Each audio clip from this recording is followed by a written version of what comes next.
Bonjour à toutes et à tous ou bonsoir selon votre lieu d'habitation. Dans cette vidéo, nous allons voir comment créer un bloc dynamique de fenêtre que vous pouvez paramétrer. Vous pouvez mettre la longueur que vous voulez, l'épaisseur que vous voulez en fonction de l'épaisseur du mur. Vous pouvez l'étirer et vous pouvez faire ce que vous voulez avec. Si toi aussi t'es intéressé par la création de blocs dynamiques de fenêtre, alors suis cette vidéo jusqu'à la fin. Sans plus tarder, nous allons commencer. Nous allons effacer ce bloc pour partir de zéro. Comme ça, vous allez apprendre pas à pas.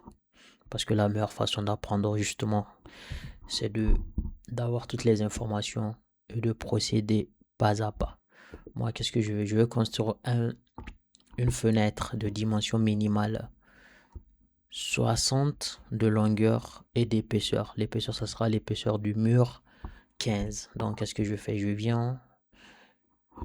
prends ma commande rectangle, je trace rectangle.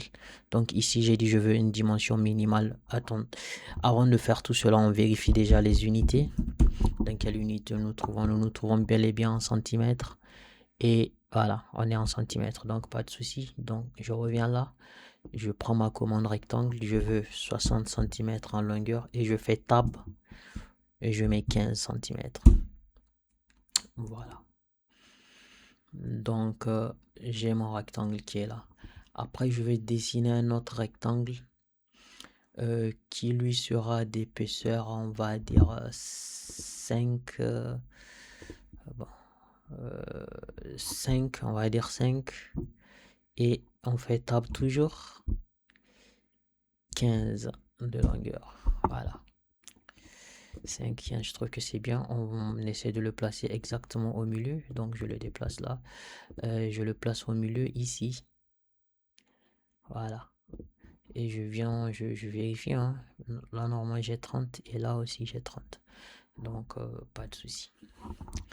Et là, je vais diviser 15 par 3 ou 4. Si,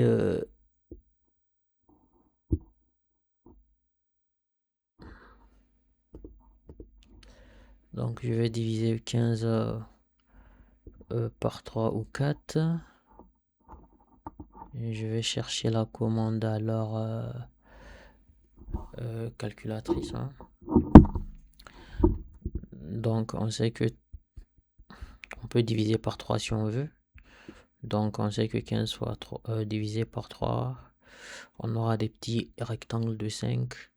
Ou sinon, bon, on divise, je pense on divise par 3 pour avoir des trucs réguliers. C'est mieux. Donc là, je viens, je dessine une polyligne. Donc là, je viens, je dis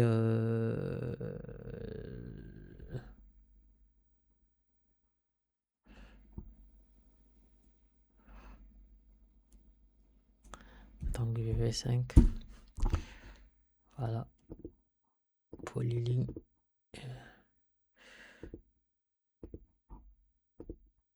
Polyligne, et je prends ça.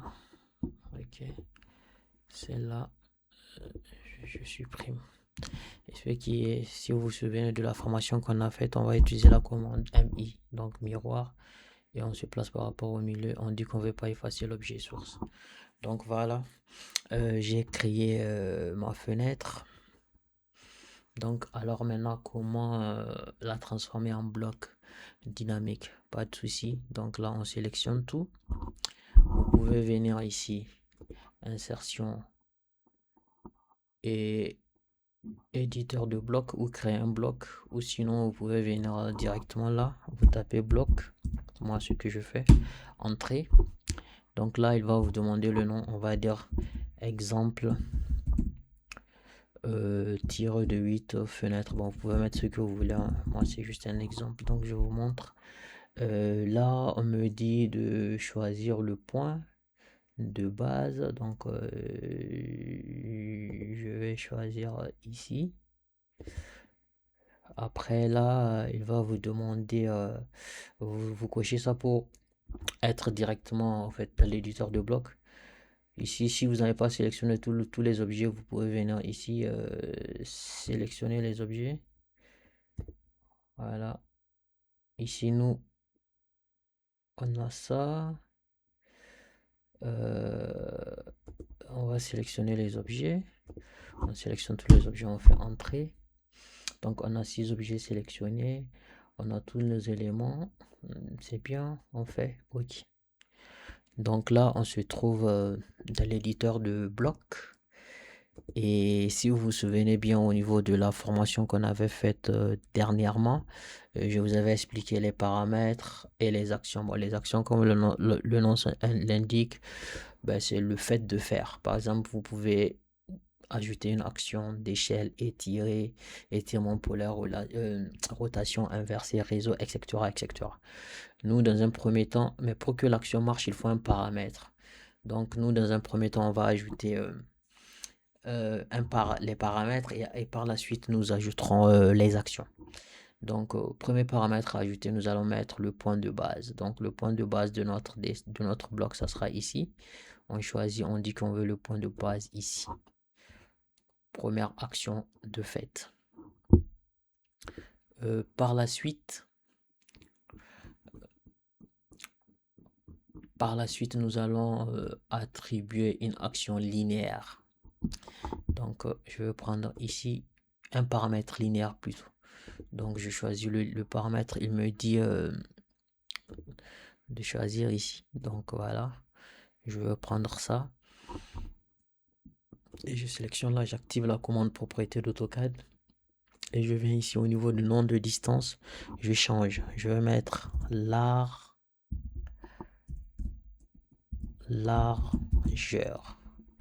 Je fais entrer.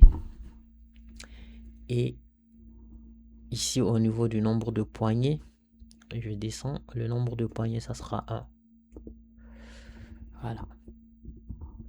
Je reviens. Je vais rajouter un deuxième paramètre. Maintenant, ça sera lui le paramètre d'épaisseur. Donc, c'est toujours un paramètre linéaire. Je choisis. Donc, de là à là. Voilà. Et comme tout à l'heure, je clique ici. Je viens, je dis épaisseur. Je fais entrer. Je descends tout en bas au niveau de divers. Je regarde ici. Nombre de poignées. Je dis nombre de poignées 1. Alors on est bon, j'espère que vous me suivez jusque là, pas de souci. Donc une fois que nous avons créé les paramètres, nous allons maintenant ajouter des actions. Voilà. Ici, nous allons ajouter l'action d'étirer. Donc je choisis ça, étirer. Là il me demande sélectionner le paramètre. Donc moi je vais sélectionner la largeur. Il me dit spécifier un point paramétrique. Donc ici moi je veux que ça commence là. Voilà. Pas de souci. Donc cette croix rouge là. Après il me dit spécifier. Voilà. Et maintenant il me dit spécifier le coin de cadre de l'étirement. Donc moi je vais dire que le point de cadre de l'étirement ça sera toute cette partie là. Et là il me dit de sélectionner des objets. Donc parmi les objets que je vais sélectionner évidemment ça. Chaque fois que vous sélectionnez les objets, ils seront en bleu, ça et ça. Pour cette partie-là. Et je fais entrée. Voilà. J'ai rajouté mon premier paramètre, ma première action. Et là, pour bien la vérifier, qu'est-ce que je fais? Je viens là au niveau de tester bloc.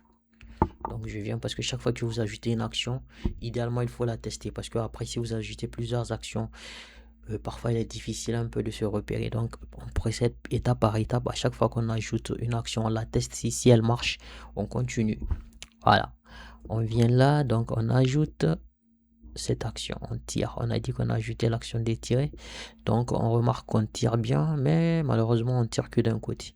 C'est pas grave. C'est question, on a ajouté une action et on peut tirer jusqu'à l'infini. Pas de souci. Donc on ferme le testeur de bloc et on revient ici. Donc le paramètre a marché, mais on constate que l'étirement ne se fait que d'un côté. Donc il va falloir corriger cela. Pour ce faire, on va ajouter une deuxième action d'étirer. Donc on vient là, étirer. J'espère que vous me suivez juste là. On me dit de sélectionner le paramètre. Je choisis toujours le même paramètre. Je vais mettre du même côté ici la croix rouge. Et il me demande le coin cadre de l'étirement. Donc là, je vais dire que je vais sélectionner ce coin cadre là. Et il me demande par la suite de sélectionner les objets. Donc les objets que je vais sélectionner, ça sera ici, ici, ce rectangle, ici, ici. Et là, après, il me demande, je fais entrée. Et par la suite, je viens ici. Maintenant, vu que ces éléments se trouvent voilà, je clique là-dessus. Quand il est bleu, c'est bon. Donc, il me montre tous les éléments sélectionnés. Donc, je viens ici au niveau du variateur de distance. Au niveau du variateur de distance, là, je vais appliquer une distance de 0,5 pour qu'à chaque fois que je déplace, le déplacement se fait de la moitié de la distance que je déplace. Jusque là, pas de souci. Donc, ici, je mets variateur de distance 0,5. Entrée. Et comme tout à l'heure, je vais aller tester mon bloc. Voilà, je viens ici, je teste mon bloc. Je vais voir maintenant, est-ce que quand je déplace, tous les éléments se déplacent et à égale distance. Ok. Je me déplace, par exemple, je choisis un nombre 200. Comme ça, là, ça ne trompe pas. Et là, je vais voir si exactement le déplacement s'est fait comme je veux. Donc ici, on aura à peu près 97,5. Bon, ici, ça ne change pas, c'est 5. Donc, normalement, de l'autre côté, ça doit être 97,5. Et là, pour vérifier, rien de plus simple, on prend notre calculatrice. Donc, je préfère aller pas à pas pour que vous compreniez. Comme ça, là, vous avez maîtrisé, vous maîtrisez pour toujours 97,5 plus 97,5 plus 5. Voilà, ça nous donne nos 200. Ça veut dire que notre paramétrage a bien marché. Donc, moi, je peux faire, si vous voulez pas, vous pouvez taper un nombre indirectement ici, 150. Et voilà, ça le fait. Donc, le déplacement suivant l'axe X se fait correctement. Et quand je déplace, tous les éléments se déplacent ensemble exactement comme je l'ai prévu. Pas de souci. Donc, naturellement, si ça marche en largeur, on va appliquer le même paramétrage en épaisseur. Voilà. Donc, on choisit l'action étirer toujours. On vient là. On a sélectionné notre paramètre. Il nous demande le coin. Après, il va nous demander le coin spécifique de base. On va faire, on va dire qu'on prend tout ça. Voilà. Et là, il va me demander de sélectionner des objets. Donc, je vais dire que les objets, c'est ici, là. Je fais entrer. OK. Et comme tout à l'heure, je vais aller vérifier si mon paramètre d'étirement marche. Donc, je fais test du bloc. On fait petit à petit comme des débutants parce qu'il vaut mieux perdre du temps en expliquant bien qu'en faisant les trucs rapidement et ça marche pas. Donc là, voilà. Je remarque que quand je bouge, tous mes éléments bougent, mais ces éléments-là restent intacts. Pas de souci, pas de panique. On revient là. Au moins notre paramètre, notre action d'étirer marche. Donc cela veut dire que il faut qu'on rajoute une deuxième action d'étirer qui naturellement, donc on va prendre ces éléments là qu'on n'a pas pris initialement. Donc on va dire étirer, on choisit le paramètre, on vient là, on sélectionne comme tout à l'heure. Maintenant on nous demande de sélectionner les objets. Tac, tac, tac, tac. On fait entrer.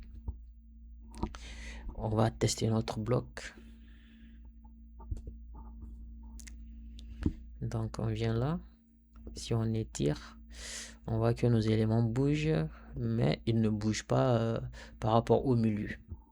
Donc, d'où l'importance de ce qu'on avait fait tout à l'heure, c'est-à-dire le variateur de distance. Donc, on va venir ici, On va prendre ça et on va venir ici au niveau du variateur distance. On va mettre 0,5 entrée. Donc on va aller maintenant tester notre bloc pour voir est-ce que ça marche maintenant.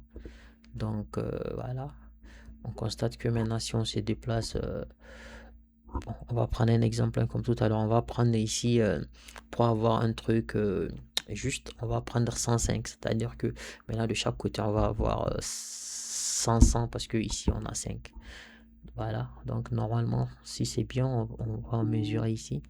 Donc ici, ça fait 50. Voilà, c'est très bien.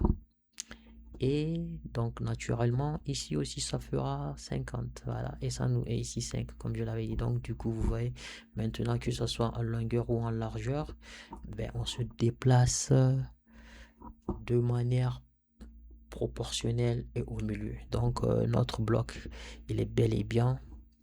Donc on revient ici. Maintenant, si on veut, on peut rajouter en question étiré.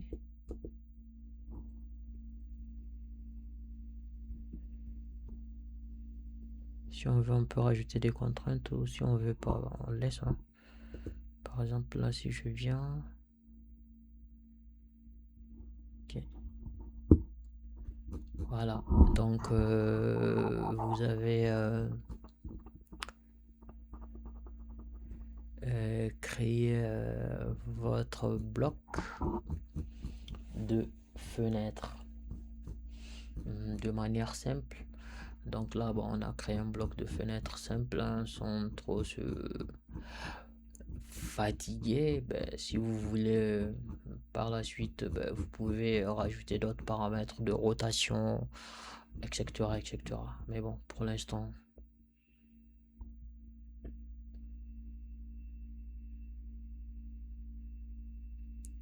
je pense que c'est déjà pas mal. Parce qu'on a nos différents éléments. Ici, au niveau du paramètre largeur, si on veut, on peut mettre un jeu de valeur. C'est-à-dire, par exemple, on peut mettre un incrément. Par exemple, moi ici, je vais mettre un incrément. Je vais dire que la distance d'incrément, ça sera 5. Et la distance minimum de la fenêtre, ça sera 60. Comme ça, c'est la distance qu'on a prise ici. Et la distance maximale, on va dire 120. Voilà, pour ne pas avoir beaucoup. Donc, du coup, quand je vais étirer ma fenêtre, quand je vais la tester, au maximum, je serai à 120. Et ici, au niveau de la largeur aussi, je pense que je vais faire pareil. Donc, je vais mettre un incrément aussi de 5. Bon, souvent, nous, les murs qu'on rencontre, c'est maximum 30. Hein, donc, distance minimale 15, distance maximale 30. Comme ça, là, j'aurai pas beaucoup de choses. Donc là, je teste une dernière fois mon bloc. Donc, j'ai dit que j'ai une certaine distance minimale. Voilà, vous voyez. Donc, je peux être au maximum à 120. Et ici, si je monte, ça sera maximum 30. Bon, moi, ça me va. J'ai ferme l'éditeur de bloc. Et là, je ferme l'éditeur de bloc. Je fais enregistrer les modifications dans exemple fenêtre. Et voilà, j'ai ma fenêtre ici. Donc, je peux la placer dans un projet.